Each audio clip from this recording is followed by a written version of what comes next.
Una aclaratoria.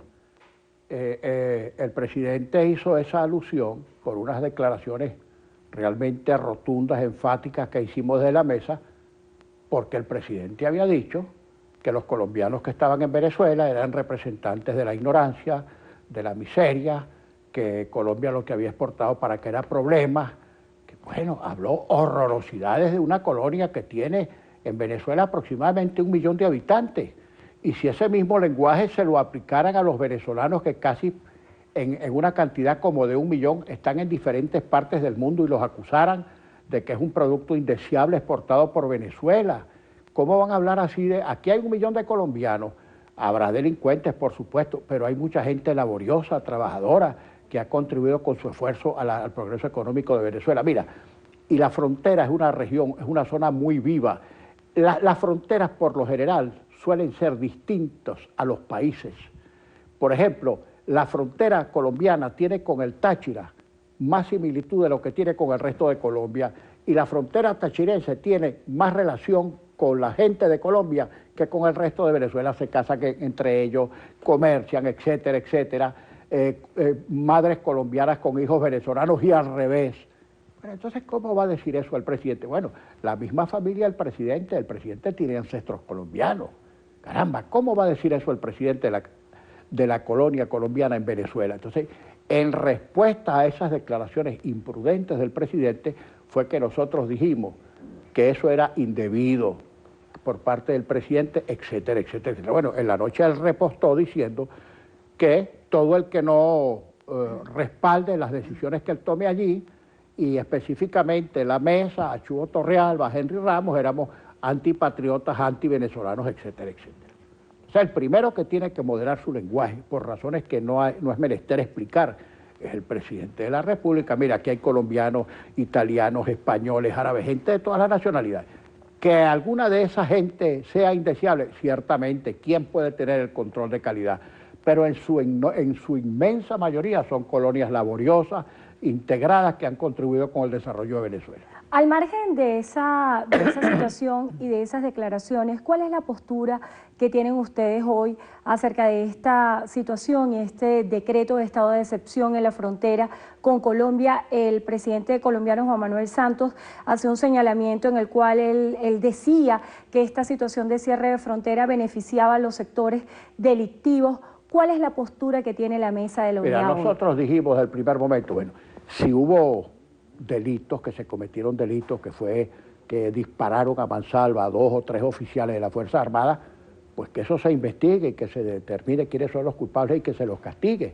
Ahora bien, ¿es algún secreto para los venezolanos que esa zona fronteriza ha estado durante años en manos de la guerrilla narcoterrorista colombiana, del FARC, del Ejército de Liberación, de la guerrilla bolivariana, y que haya habido, además de narcotráfico, vacunas, secuestros, extorsiones, etcétera, etcétera, etcétera? Ahora, tampoco es ningún secreto que durante todo el régimen de Chávez, Venezuela ha sido una especie de aliviadero de esta guerrilla narcoterrorista colombiana. Pagan con los paracos, que son tan responsables como la guerrilla narcoterrorista, pero nunca mencionan a la guerrilla narcoterrorista, repito, tan delictiva como los paracos. Ahora, esa es una zona con muchas complicaciones. Sí nos llama la atención que, habiendo tenido esa situación de tolerancia el gobierno con la guerrilla narcoterrorista, ahora precisamente decrete un estado de excepción, cuando en Venezuela estado de excepción no se decretaron, ni cuando los sucesos de abril de 2002, el vacío de poder y el golpe, no decretaron estado de excepción. Y después, en los 2 meses que hubo paro petrolero, de diciembre de 2002 a enero del 2003, tampoco se decretó estado de excepción. Ahora, necesitaba el estado de excepción para detectar los culpables, para, después de haber tenido una ley habilitante, por ejemplo, para combatir el narcotráfico, para combatir el bachaqueo, lo que ellos llaman contrabando de extracción, que tiene causas mucho más profundas en la crisis económica venezolana, que no es meramente coyuntural.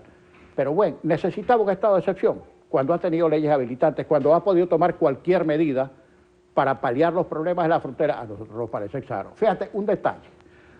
Toda la zona fronteriza, que está un terreno donde está el célebre barrio La Invasión, barrio Ezequiel Zamora se llama, esos fueron unos terrenos privados cuya invasión ordenó, toleró, permitió y prohijó el exgobernador Blanco Lacruz. hace 10 años. Son barrios asentados. Bueno, ahora descubren que esa es una zona de altísima peligrosidad y comienzan a demoler viviendas. Y han deportado madres colombianas con hijos venezolanos que ya van por no sé cuántas, 400, 500. Bueno, ahora todo eso se produce porque el gobierno ha sido negligente en el cuidado de la frontera y la adopción de políticas. Fíjate lo que pasó con la zona de paz. De repente le entregaron y que zonas de paz a Lampa. Ahora no hayan cómo sacarla y tuvieron que invadir edificios y recuperar viviendas, etcétera, etcétera, etcétera. Estas son consecuencias de la política errónea del gobierno durante 10 años. Usted hacía el recordatorio de que no se había decretado estado de excepción en varios eventos particulares. Igual el presidente de la República destacaba que con la Constitución del 99 no se había decretado un estado de excepción.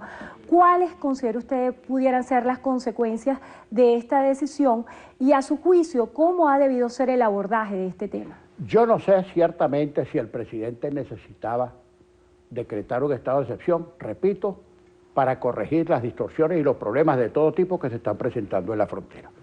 Además, no es invención mía, se viene hablando desde hace mucho tiempo de que autoridades civiles y militares son cooperadores y agentes principales de delitos como el contrabando de gasolina, etcétera, etcétera, etcétera. Eso lo sabe el gobierno como lo sabe el resto del país y particularmente los habitantes del estado Táchira y los habitantes de la frontera. Yo realmente no sé, pongo en duda que el gobierno necesitara de decretar un estado de excepción para combatir y tomar las medidas que tiene que tomar. Y sinceramente me extraña mucho que habiendo atravesado Venezuela circunstancias económicas, sociales y políticas mucho más graves durante este gobierno, no se hubiera decretado ningún estado de excepción. Cambiando ahora de tema y también asociado al exhorto que hacía el presidente de la República, Nicolás Maduro, a retomar el diálogo con la Mesa de la Unidad, delegó esta responsabilidad en Jorge Rodríguez. Él durante el fin de semana ofreció declaraciones donde dijo que estaba dispuesto a sentarse con la oposición. También hacía una declaración en la que decía que la oposición estaba en estado de descomposición.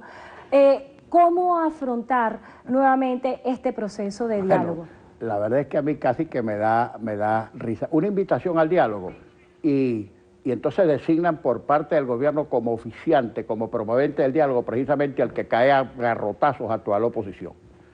Mira, para empezar, nadie se va a sentar a conversar con su opositor o con